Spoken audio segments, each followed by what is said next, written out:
abdillah, amma ba'd. Yang kita hormati, kita muliakan, kita takzimi panjenenganipun Al-Mukarram Kyai Nurul Huda Jazuli, Al-Mukarramah Nyai Lailatul Badriyah Jazuli.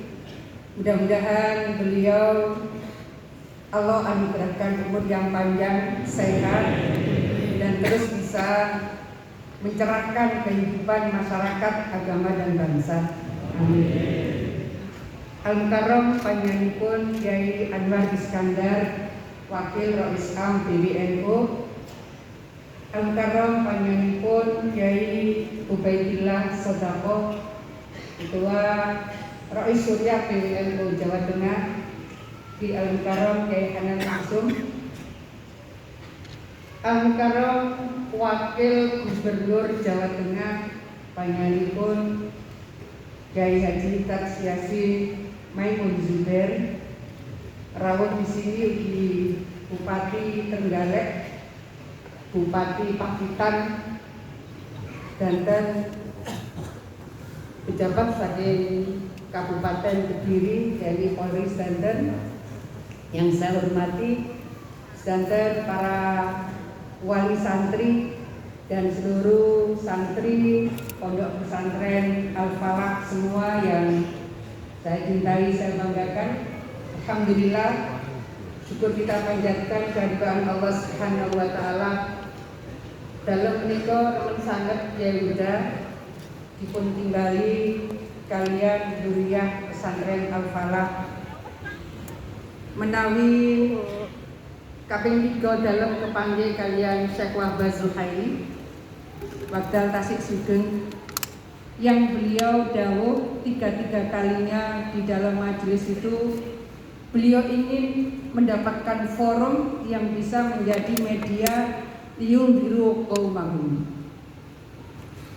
Syekh Wahbah Zuhairi dawuh, saya ini bisa menulis banyak kitab saya banyak digunakan pesantren, tapi saya tidak mudah menyampaikan pesan-pesan yang langsung bisa sampai kepada umat.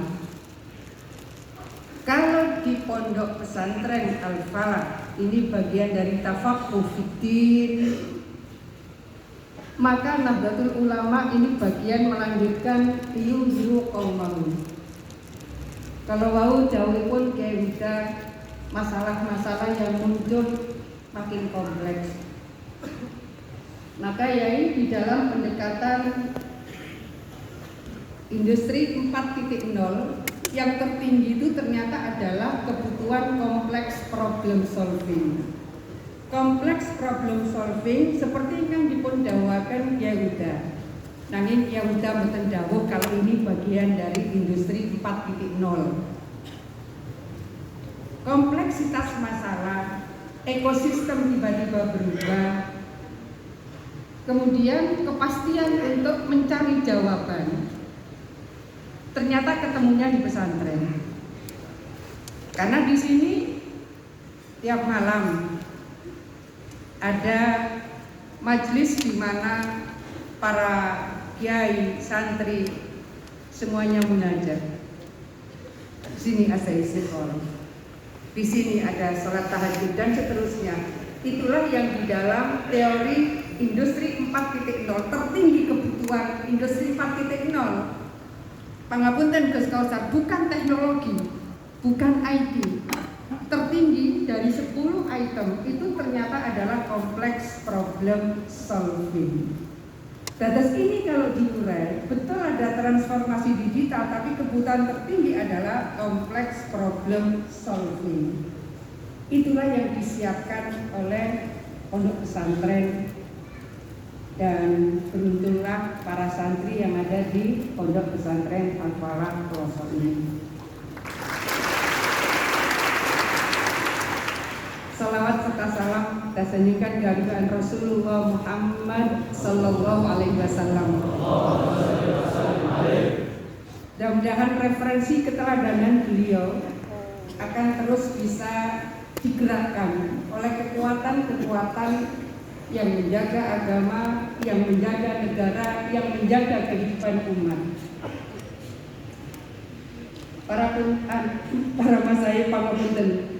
Rasulullah itu lebih lama menjadi pedagang daripada menjadi rasul. Lebih lama menjadi pedagang daripada menjadi rasul.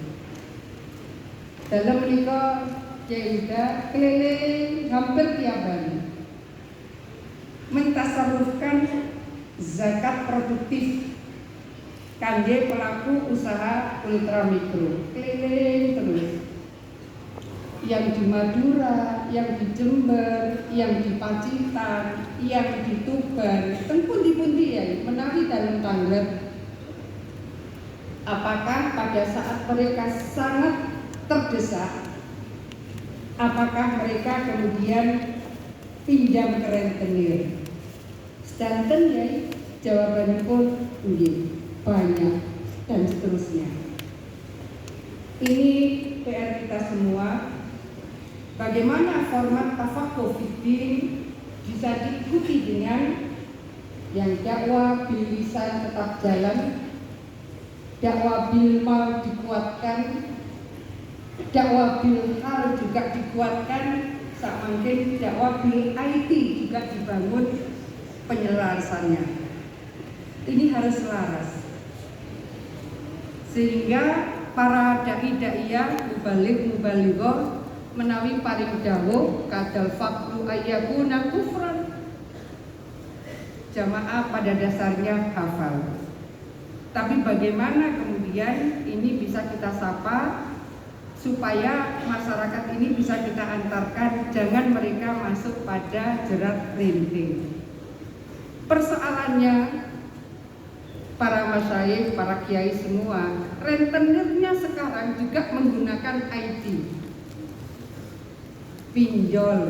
Nah, pinjolnya ilegal. Pinjaman online secara ilegal ini PR banyak masyarakat kita, kiai.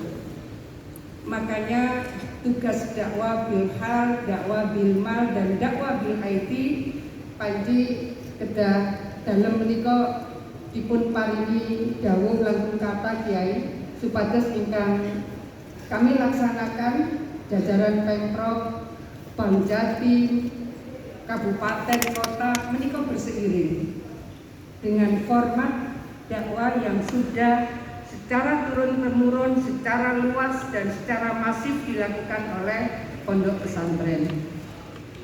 Alhamdulillah Yahuda Kiai Anwar Iskandar dalam mengatur, kalau kita ketemu 10 orang di mobil dan itu di Jawa Timur, mungkin 6-7 menawi dipun tangleti NU. Di antara 6 apa 7 yang NU, 4 atau 5 mungkin muslimat NU. Tapi kalau ditanya dari 10 orang di Jawa Timur yang masuk kategori masakin, du'afa, fuqara, mungkin juga antara 5-6 mengaku NU. Ini artinya bahwa masyarakat kita inilah yang banyak perlu butuh untuk disapa dengan format-format dakwah bilmal. Milo menikah persis 3 tahun kiai.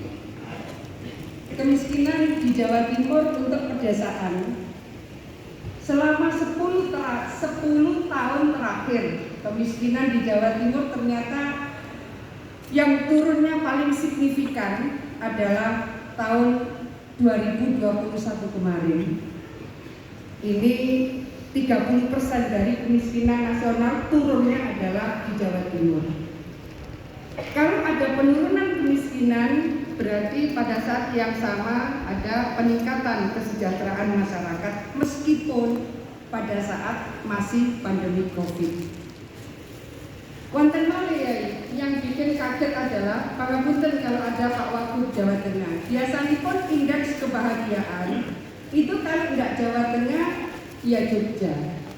Tapi khusus di tahun pandemi Covid 2021 kemarin, di antara Jawa dan Bali ternyata masyarakat yang di dalam surveinya BPS paling bahagia adalah masyarakat Jawa Timur. Ini kan dipun bahas ya, dipun bahas kalian BPS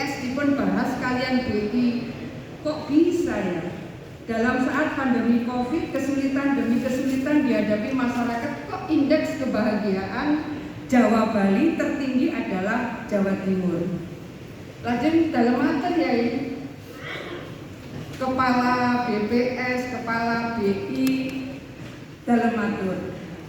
Oh, jangan lupa bahwa pada saat kita mendapatkan ujian yang berat, pesantren tidak pernah berhenti mendoakan warga dan bangsanya. Apapun Yai menikah dalam komunikasikan, diskusikan dengan Kepala BPS dan Kepala BI bahwa ada sesuatu yang dilakukan secara istiqomah untuk mengantarkan kesehatan, untuk mengantarkan proses berpikir yang tetap jernih dan untuk mengantarkan suasana yang kondusif. Dalam menikah sejak dados gubernur menikah kan setiap acara wonten selawat Nabi lajeng wonten yatiman.